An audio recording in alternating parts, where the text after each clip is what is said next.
To your calls, I'm joined now by Andy Burnham, Mayor of Greater Manchester, to talk about the train situation to, from and in the north of England and beyond into Scotland as well. Good afternoon to you, Andy Burnham. Good afternoon, Sheila. I was moved by your plea on Twitter this morning, going, I know there's a lot going on, but the train situation in the north cannot be ignored. And you're right, it can't be ignored. And I tweeted out my own example this weekend. It's one example, but it's a good one because I think it's repeated many, many, many times over.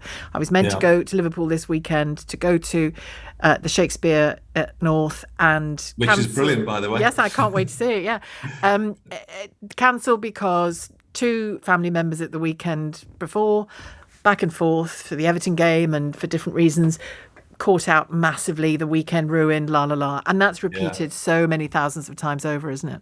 They're ruining people's lives, Sheila, the railway industry, and more than that, they're crushing our economy, and they can't be allowed just to carry on doing it day after day. You mentioned your family. Well, my other half went to the train station this morning and just texted me saying, I'm going to have to drive to Manchester, everything's cancelled. But that's the daily experience of thousands and thousands of people across the Northwest. They are just cancelling services one after another. And it is. Bear in mind, this is on a reduced timetable as well. So they asked for the permission to reduce services so they could bring so-called stability. Well, they just haven't done it. Well, it's partly their responsibility, but it is also the government's responsibility, because I think part of the problem here is they put the railway companies in a financial straitjacket post-pandemic, and there's just simply not the money in the contracts now to pay for the rest day working and all that they have run the railway with over the years, and hence we're seeing this meltdown at the moment. And it isn't just Avanti. I was talking about Avanti services, but Transpennine Express have got their difficulties as well. There were doubts about the future development, which is another question. But dealing with the here and now, when it comes to the head of public affairs, I think, for Avanti was in front of the Commons Select Committee earlier this week or the tail end of last week, asked why they don't have enough drivers. Didn't know. I mean, that doesn't bode well, does it, for a place being managed well? It really, really doesn't. I just think there's been a colossal management failure here. And they've kind of run the services in a threadbare way, haven't they? They've not brought in enough staff, and they've been managing that with rest day working. And when that has kind of hit difficulties, now we see the meltdown. If you just so people don't think we're just whinging Northerners, Sheila, if I could, just to show with Transpennine, which is obviously a critical service across the north, it's currently running at 2/3 punctuality. So a third of trains are not arriving on time. Worse, a fifth of trains are being cancelled. That is massive.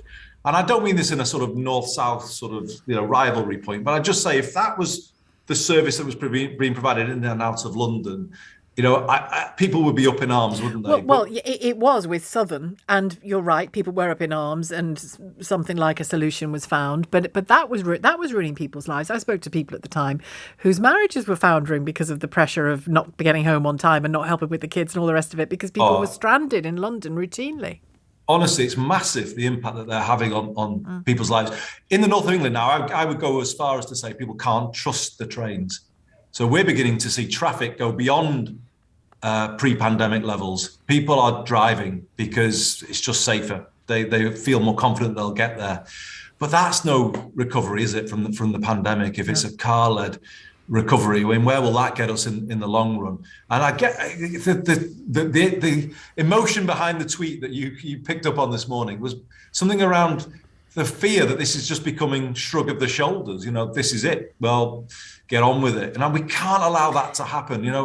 I heard the last caller talking about, standards in government, and God, we could fill a lot of hours on that at the moment, couldn't we? But where's the kind of requirement on ministers to fix things gone? I was a minister, and I would have rightly been dragged over the coals if this was the performance of a service that I was responsible for. And yet it just seems now that people can point the finger in different directions and nothing changes. It just isn't good enough. If the government wants to run the country, if it wants to stay in power, well, surely start fixing things is a legitimate call from here, isn't it? They promised to level us up after all. Look at the state of the railway. Well, on levelling up, in meltdown. On levelling up, and some of the Northern Powerhouse, measures that we talk about frequently,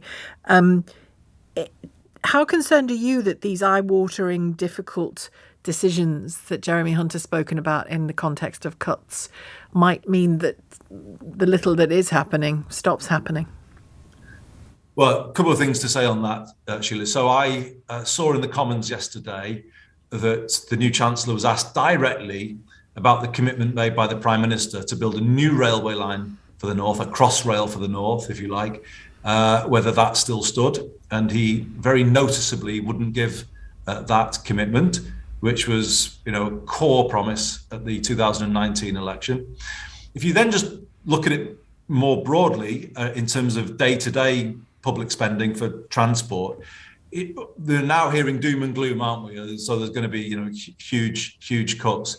Well, you cannot in this moment cut public transport outside of London and then have a credible story about growth, which they claim to say they want to be a government about growth. Well, you just won't get it. In fact, I come back to the point I made. I think the state of public transport right now is crushing our economy. It's draining the life out of it, certainly from a visitor economy point of view, the chaos that we see on Avanti. And some things are just essential and they have to be invested in to a certain level to then create a foundation for a productive, growing economy.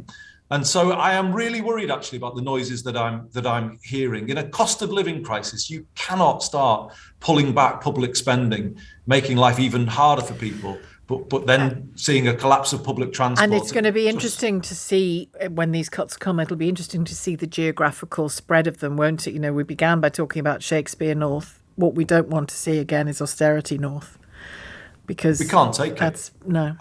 Sheila, if I could just give you an honest take from my perspective. If I look at, say, for instance, the fire service for which I'm responsible, we got told a few weeks ago by the Home Office there was no extra funding for a pay settlement. So we've tried our best to put on the table as much as we can afford at local level. And it looks like that will be rejected because it won't meet the cost of living pressure that firefighters have.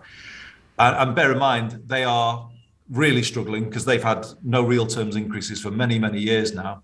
So what's the government going to do? Is it just going to let a crucial public service go into a dispute over the winter? A winter when people are going to be at risk in their own homes if they're using candles or paraffin because they won't put the heating on.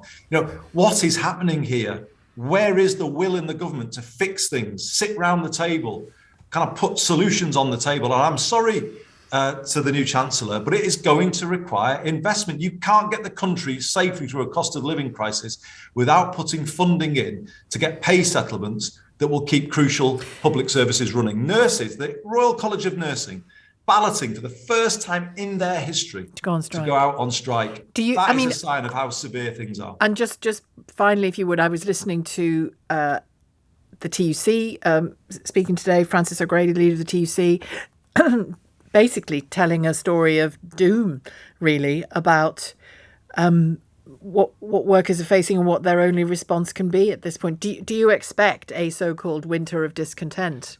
Well, and then some?